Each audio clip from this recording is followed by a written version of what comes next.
Halo, Iya, are you Bu. ready? Okay, if you are ready, we can start our meeting for this day. Kita mulai, bismillahirrahmanirrahim. Assalamualaikum warahmatullahi wabarakatuh. Waalaikumsalam warahmatullahi Waalaikumsalam warahmatullahi wabarakatuh. Oke, luar biasa ya hari ini. Semoga semuanya happy gitu ya. Especially for international class. Sorry banget terpaksa Bu Nur gabung 2 kelas karena memang kondisinya Bu Nur sedang tidak bisa ada di tempat gitu ya. Makanya kemarin juga Bu Nur menyampaikan di beberapa kelas yang lain kalau Jumat, Sabtu, mulai Kamis, Bu Nur nyaris banyak yang tidak bisa Kamis siang gitu ya.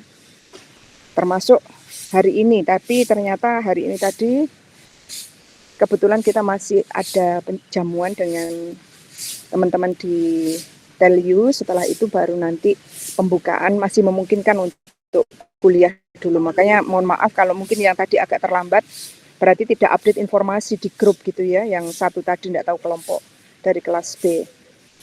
Adik-adik saya buka share screen-nya dulu, tapi tolong perhatikan kembali apa yang sudah dijelaskan Bu Nurul pada minggu kemarin. Oke, silakan reminding kembali for all of explanation in the last week, and then after that we can make a assess for the second time. Mari ngono baru saya lanjut. Silahkan dipelajari dulu barang 2-3 menit, setelah itu baru kita lanjut. What happens?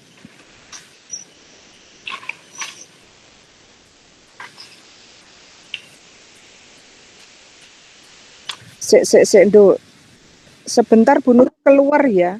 Bu Nurul salah buka linknya. Saya bukanya pakai Safari. Safari itu game itu bayar ya. Jadi saya pindah ke Google dulu ya, karena kita berlangganan kalau Google. Saya izin live sebentar, silakan dipelajari yang kemarin sudah saya sampaikan.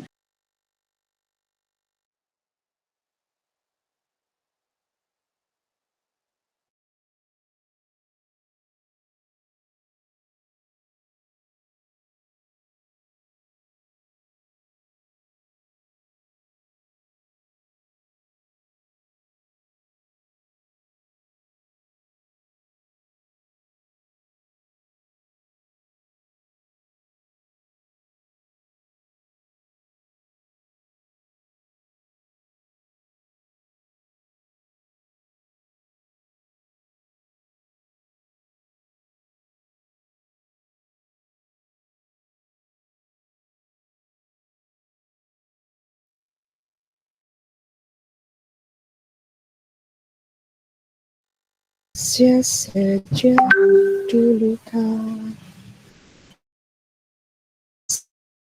selalu dipuja-puja bangsa, di sana tempat lahir kita.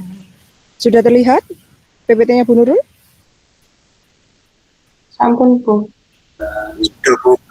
Oke. Yuk silakan dari kelas. Oke. Zaki, Cek Bu Nurul ternyata sinyalnya kurang bagus, Rek. Saya tutup ya kameranya ya. Oke, silakan dimulai dengan Zaki. Zaki, silakan dijelaskan kembali apa yang kemarin sudah Bu Nurul sampaikan, Le. Apa aja yang Anda ingat dari penjelasan Bu Nurul minggu kemarin. Silakan, Zaki. Bisa juga yang lain mulai. Ya, Bu. Suara saya sudah terdengar belum, Bu? Clear. Jadi kemarin mungkin di slide berapa ya kemarin? Di slide 5 gitu. Slide lah, Le. Yang kamu ingat apa gitu aja, masuk sampai slide itu ya. hafal kadang. Oh ya, jadi kan mungkin kalau kurang mohon maaf juga. Yang lain perhatikan ya, nanti bisa kita berikan perbaikan kalau misal ada yang kurang pas. Silakan Zaki. Ini kemarin ada materi larutan sama kelarutan. Larutan bahasa Inggrisnya solution, itu campuran yang homogen. Terus pelarut itu solvent, itu komponennya terhitung lebih banyak. Kalau zat terlarut itu disebut solut, biasanya komponennya lebih sedikit. Misal Oke, kayak ada air 1 liter sama gula 5 gram. Zat terlarutnya itu gula, pelarutnya itu air, karena airnya lebih banyak. Misal kalau dibalik lagi, gulanya 1 kilo, airnya 5 mili, pelarutnya itu gula, zat terlarutnya itu air. oke, good. Terus, bagaimana dengan kind of solution? Kind of solution. Oh ya, larutan itu bentuknya bisa campuran kayak dalam bentuk gas dan gas, Mm-mm. lalu gas dan cairan. Oh, maaf, gas dalam gas, cairan dalam gas, gas dalam cairan, cairan dalam cairan. Stop. Cair dalam gas.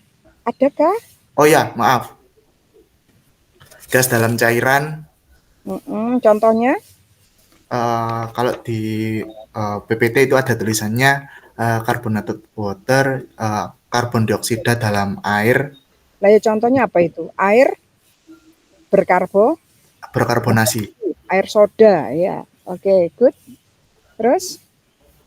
Kalau gas dalam padatan ada H2 dalam palladium metal. Kalau cairan dalam cairan ada gasoline, campuran dari hidrokarbon. Mm-mm. Cairan dalam So, padatan. hidrokarbon itu berarti crude oil ya, minyak mentah itu kan masih gabungan dari berbagai macam ya. Oke. Oke, enough. Zaki, silakan tunjuk satu temanmu untuk the others concept. Silakan. Ini dari kelas saya sendiri atau boleh? Sembarang.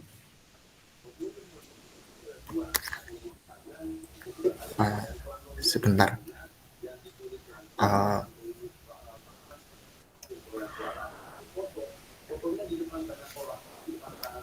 oh ya, ini mohon maaf kalau saya tunjuk, saya pengen tahu juga dari sisinya teman saya Alfa Riza. Mohon maaf saya tunjuk, bisa dilanjutkan Alfa Alfariza. Riza. Silakan Alfariza. Lanjut. Iya, Bu. Mm-mm. Sebentar. Yang selanjutnya setelah Zaki atau Yo yo tondo lepot iya. jenenge tak jewet kon go. Kemudian kemarin juga ada tentang proses pelarutan. Oke, good. Nah, Oke. kalau apa proses pelarutan itu membutuhkan energi atau What kalau kind of energy? iya energi atau kalau Energi. Energi apa saja? Apa saja energinya? What kind of energy? Itu lihat gambarnya. Masih ingat? Kemarin Bu Nur memberikan analog yang membuat Anda jadi lebih paham. Apa coba? Karena di masing-masing kan ada energi ya. Kursornya Bu Nur kelihatan? Halo? Nah, ada energi apa di sini? Kemudian untuk bisa expanded solute itu ada energi apa juga, dan kemudian ketika mereka menjadi solution muncul entalpi atau delta H. Oke, silakan Mbak Alfariza.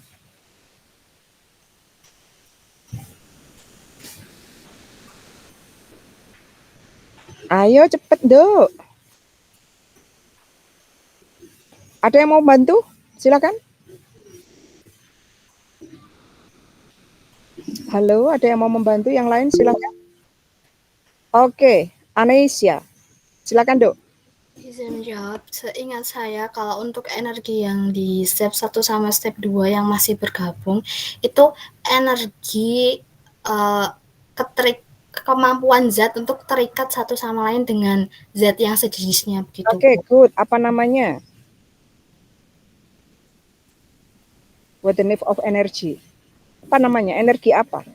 Sesama arek Unesa. ngerumpul, energinya apa jenenge? Kemarin saya contohkan. Namanya energi apa ini? Keterikatan. Oh, halah, jauh dijewer kok anjene. Ayo, energi apa? Oke, Febriana, betul. Energi kisi ya. Ya. Energi kisi itu adalah energi yang mengikat mereka pada molekul yang sejenis. Misalnya air, dalam air yang kemarin Bu Nurul contohkan begitu ya. Arek Unesa sampai Unesa dhewe, neng kene arek ITS sampai ITS dhewe. Jadi sesama molekul zat terlarut dan juga molekul pelarut itu punya ikatan antar mereka sendiri, namanya energi kisi untuk bisa menjadi terikat. Nah, and then Mbak Febriana, yang selanjutnya energi apa, Dok, supaya mereka bisa expanded solid atau solution? Solvent, sorry. Energi solvasi, Bu. Oke, energi solvasi belum. Solvasi itu ketika sudah terlepas, kemudian mereka bereaksi dengan air. Spesial kalau pelarutnya air, baru ada solvasi atau hydration energi. Ayo, apa coba yang di sini? Kok ya wis lali toh ya. Mahasiswa saiki mudah move on ya. Ayo coba, energi apa? Energi yang membuat ketidakteraturan molekul dari baik zat terlarut maupun pelarut. Ayo, siapa mau mungkin energi entropi, Bu. Betul, Iva. Jadi energi entropi. Jadi baik di pelarut maupun zat terlarut ini butuh energi entropi yang lebih besar dari kisinya supaya dia bisa melepaskan seperti ini. Nah, kalau pelarutnya air, maka ada energi lagi namanya energi hidrasi atau solvasi. Gitu nggih. Nah, maka terjadi proses pelarutan ini juga akan menghasilkan energi, tapi depend on gitu kan.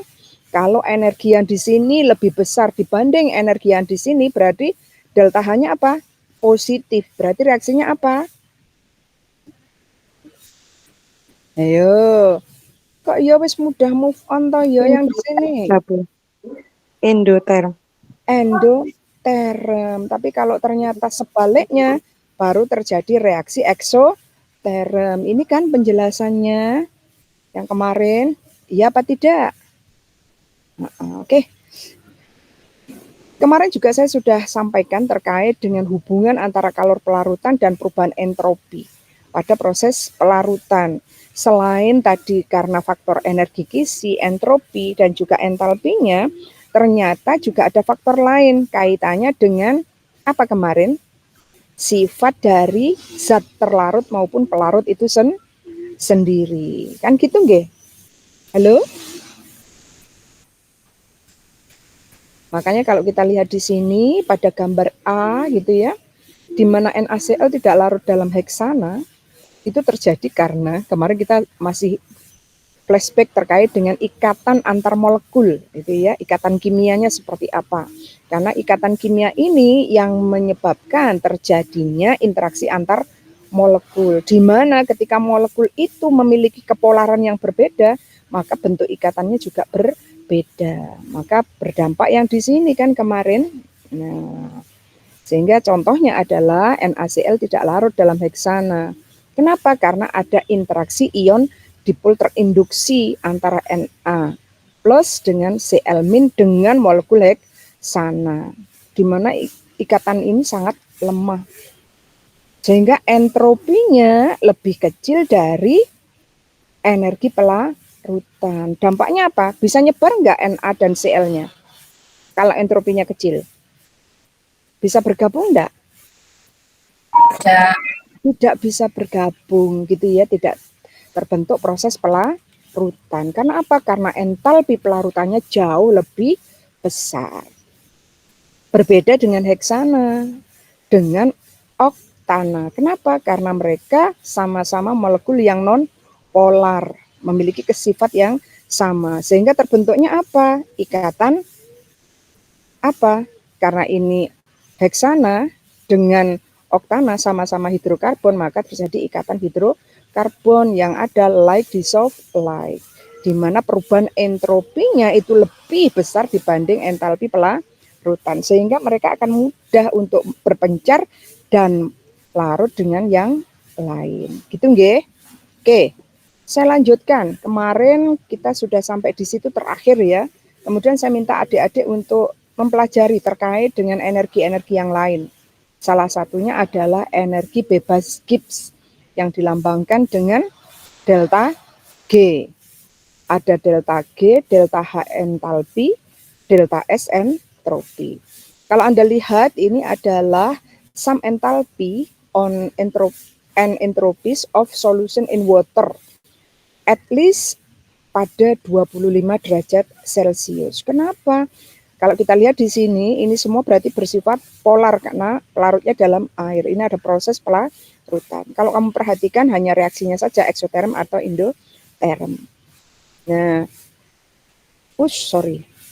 kalau kita melihat ini, kenapa Bu kok hanya di tabel itu dituliskan 25 derajat? Ini kita kenal dengan suhu kamar. Artinya proses pelarutan Li sampai dengan KOH ini dalam air pada suhu kamar menghasilkan entalpi seperti ini. Coba satu contoh, LiCl dalam air, delta H-nya minus 37. Eksoterm apa endoterm? Halo? Halo, Rek? Eksoterm, Bu. Eksoterm. Jadi ngeceknya dari sini ya. Kalau ada tabel, kemudian ini kan kalau di bawah ini kan ada keterangan ya. Kalau ada tabel tanpa keterangan di bawah ini, Anda bisa melihat ini reaksinya eksoterm ataukah endoterm. Lalu kaitannya dengan waktu kita kuliah pengelolaan laboratorium, kenapa kemudian ketika kita meneteskan atau mencampurkan zat itu, boleh nggak langsung dimasukkan plug ke dalam tabung reaksinya di tengah-tengah gitu, boleh enggak? Halo? Halo? Kenapa harus di dinding tabung, bukan di dalam larutannya langsung? Kenapa? Halo? Kaitannya dengan proses pelarutan ini, Nak. Ketika proses pelarutan itu bisa menyebabkan terjadinya reaksi spontan ataupun tidak spontan. Contoh, ketika NaOH, ya, NaOH, kamu masukkan ke dalam air langsung berada di tengah, maka reaksinya akan terjadi spontan. Dampaknya apa? Muncrat, ya, karena delta G atau energi Gibbs-nya minus. Nah, kalau di sini kita lihat ini semuanya positif ya, sehingga ini semua reaksinya tidak spontan. Jadi tidak apa-apa. LiCl, NaCl, kamu masukkan NaCl itu muncrat enggak kalau di dalam air? Langsung? Tidak. Tapi nanti coba kalau kamu ke lab ambil NaOH yang masih kristal itu, masukkan ke dalam tabung reaksi yang berisi air dalam tanda petik dingin. Maka akan muncrat. Kenapa? Karena delta G-nya negatif. Maka untuk pelarutan NaOH kristal itu harus berada pada air hangat, tidak pada suhu 25 derajat. Gitu ya, Nak ya. Oke, sampai di sini ada pertanyaan dulu. Kalau tidak saya lanjutkan. Halo, halo, halo, Loha. Tidak ada, Bu. Oke, good. Kita lanjut ya. Nah, coba perhatikan gambar berikut. Silahkan, saya mau tunjuk, cek dulu gambar ini. Saya pengen melihat bagaimana Anda mengeksplanasi dari gambar ini, kemudian you can explain what the meaning of this figure. Oke, silahkan. Berapa menit? 2 menit saja.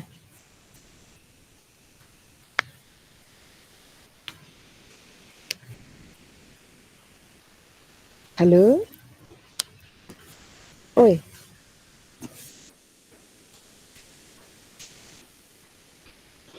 Oke, siap-siap saya tunjuk.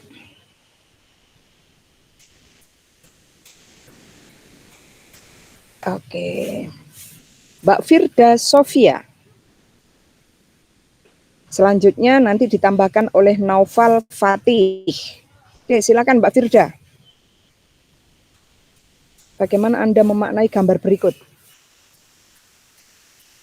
Kecil, loh, yang lain kemana? Udah ke sana, nanti saya antar. Oh gitu. Mbak Vita nemenin Bu Nurul dulu ya. Iya. Si Mbak Pak Marek. Jauh apa dekat Mbak? Oh, yang di situ tadi. Halo? Ayo Rek, cepetan.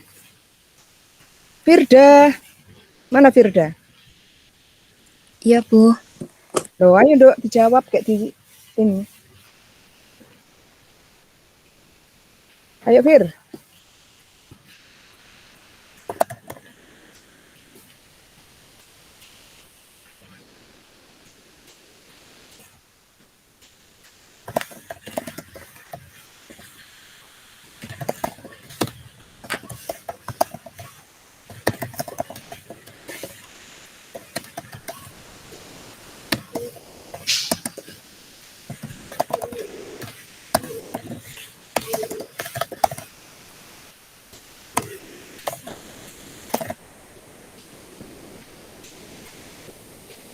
Firda? Halo, Firda? Iya, Bu. Kalau yang ini, Bu, yang Oh, lo dijawab. Ya, cepat. ya, yang A ini itu kan itu Z-nya itu masih belum jenuh, Bu, atau tidak jenuh itu kan masih menyatu gitu ya, Bu. Terus yang Jadi proses pelarutan pada gambar A ya. ya belum terjadi pelarutan, jadi masih menggumpal gitu yang Bagaimana dengan terlarut. gambar ini? Coba cek. Ketika di sini ada energi apa tadi? Masih di dalam ini. Yang di gambar A itu kan masih terikat, jadi masih ada energi kisinya, Bu. Kemudian ada juga di bagian luar yang sudah mulai lepas. Berarti energi apa yang membuat mereka bisa lepas seperti ini? Sudah ada energi entropi yang ada gitu, jadi udah mulai terlepas gitu. Oke, good. Lanjut, gambar yang B. Terus di gambar yang kedua karena udah ada energi entropinya sedikit itu, Bu, jadi udah banyak yang mulai terlarut gitu, mulai terlepas dari keterikatannya. Jadi yang B itu udah mulai sedikit terlarut, tapi masih ada yang belum terlarut gitu, Bu. Terus yang C itu udah terlepas semua, jadi udah terlarut gitu, Bu. Seperti itu. Terus yang kalau kamu ini, lihat, coba perhatikan dulu. Ya. Yang di gambar C, bagaimana susunan dari molekul zat terlarut dengan pelarutnya. Kemudian di bawah kan ada tambahan plus kristal. Kemudian and then gambar D ini dampaknya gitu. Silakan, lanjut. Berarti kalau di sini itu sudah jenuh apa belum, Dok? Kalau kemudian kita bandingkan dengan gambar D. Kalau yang C itu sudah jenuh, Bu. Jadi sudah terlarut mencapai bata, terus habis itu ada plus kristal itu, terus yang membuat dia itu mengendap kembali menjadi kayak larutan nyatu, ya, larutan larutan apa? Larutan apa? Ini tulisannya lewat jenuh, gitu ya. Jadi kalau sudah jenuh kemudian ditambahkan kristal menyebabkan terjadinya pengendapan, maka ini dikenal dengan larutan lewat jenuh, gitu ya. Oke, terima kasih Mbak Firda. Kenapa kemudian saya sampaikan ini seperti tadi yang sudah dijelaskan oleh Firda. Mbak PC tolong dicatat loh ya. Oke, coba perhatikan gambar 12. Nah, ini ya. Kalau Anda lihat bahwa ternyata proses pelarutan gitu ya, atau grafik kelarutan suatu zat terlarut pada pelarutnya itu dipengaruhi oleh suhu. Perhatikan di sini ya. Ini ada suhu mulai dari 0 sampai dengan 100. Kemudian ada massa dalam 0 sampai 60. Kalau kita lihat di sini di awal larutan tidak jenuh, masih mengandung sedikit zat terlarut dan terus sampai di sini ada batas maksimum, gitu ya. Kalau Anda perhatikan di sini itu hanya sampai pada suhu 50 derajat saja itu mereka bisa larut, tetapi kalau ditambahkan lagi maka akan terjadi larutan lewat jenuhnya, gitu nggih. Nah, ini teori ini kemudian diaplikasikan di sini, ini digunakan pada proses pembuatan garam. Jadi kalau pada saat proses pembuatan garam, petani garam itu kan menguapkan air laut ya, di tambak-tambak itu ya, di apa jenenge? peta-peta itu diuapkan sampai pada konsentrasi tertentu, maka kemudian mereka akan mengetahui bahwa sudah mulai terbentuk kristal sedikit. Apa yang dilakukan? Maka biasanya petani garam itu menaburkan garam yang sudah jadi supaya apa? Terbentuk endapan yang lebih banyak. Ini proses ini digunakan untuk pembuatan garam secara konvensional. Oke, kita lanjutkan. Coba silakan dipoto gambar ini, terutama gambar pada diagram solubility curve ini ya, kurva kelarutan ini, kemudian gambar dari efek tekanan. Nah, yang jelas ini sudah difoto saja. Sudah apa belum? Silakan SS. Halo? Sudah? Sudah, Bu. Oke, good. Apa kemudian tugasnya? Tugasnya silahkan Anda berikan penjelasan terkait dengan solubility curve ini. Di mana kalau kita lihat tabel ini atau kurva ini, ada dua jenis zat terlarut. Ada gas, ada solid. Kemudian ada temperatur, di sini ada gram of solutnya. Nah, jelaskan ini. Kemudian bagaimana pengaruhnya tekanan, kalau ini berarti gas dalam gas ya. Nah, bagaimana pengaruh tekanan terhadap kelarutan, gambar ini dan gambar ini. Silakan nanti dijelaskan. Gitu nggih. Nah, selanjutnya tugas selanjutnya silakan ini di-capture juga. Sudah? Difoto? Halo, sudahkah? Sudah, Bu. Oke. Sekarang untuk tugas yang ini berikan penjelasan ketika suatu campuran terdapat 3 lapisan, kalau kita perhatikan di gambar yang pertama gitu ya, di mana lapisan paling atas ini adalah heptana dan lapisan heptana itu bening, kemudian lapisan kedua itu adalah NiCl2 yang berwarna hijau, dan lapisan paling bawah itu adalah CCl4 yang tidak berwarna juga. Setelah cairan ini dicampur, terdapat 2 lapisan. Ada lapisan hijau di bagian atas dan ada lapisan tidak berwarna di bagian bawah. Setelah Anda mempelajari proses pelarutan gitu ya, kemudian tadi sifat dari zat terlarut dan pelarut, berikan penjelasan what happened in this solution. Gitu nggih? Nah, the last assignment gitu ya, assignment terakhir adalah untuk proses pelarutan dan kelarutan materinya Bu Nurul selesai. Maka tugas Anda terakhir adalah membuat resume terkait dengan proses pelarutan dan kelarutan. Di mana semuanya tadi dikerjakan tertulis, dikumpulkan hari kuliah kita apa? Rabu ya. Hari Rabu minggu depan. Okay, I think it's enough for this day. Any other questions? Halo? Halo, Loha? Re, ada pertanyaan? Izin bertanya, Bu. Silakan, Zaki. Minggu depan kan insya Allah katanya sudah pertemuan offline. Itu nanti juga tugasnya dan pertemuan minggu depan dikumpulkan offline juga berarti, Bu.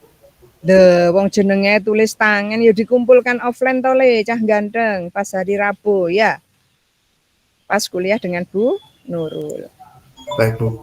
Oke. Saya pikir kayak di scan gitu nanti, Bu. Terima kasih Oh, informasinya. enggak, tulis tangan, kumpulkan di mejanya Bu Nurul, nanti saya nilai. Saya kembalikan ke Anda. Oke. Silakan Mbak Alfariza. Tugas yang tadi yang tentang apa? Kurva kelarutan itu dikumpulkan juga atau bagaimana, Bu? Yo tondok tugasnya apa tadi? Kurva kelarutan, pengaruh tekanan, terakhir tadi gambar kelarutan dari 3 zat, ya toh? Dan terakhir apa? Resume. Berarti ada 4. Silahkan semuanya dijadikan 1, dikumpulkan, tertulis gitu ya. Oh, iya Bu, baik. Terima kasih. Oke, sip. Saya rasa cukup. Ada pertanyaan lagi? Jika tidak, saya tutup perkuliahan. Kita lanjutkan minggu depan secara offline. Waalaikumsalam. Halo, ada pertanyaan lagi? Enough? Boten Bu. Oke, if enough, saya sudah sampai di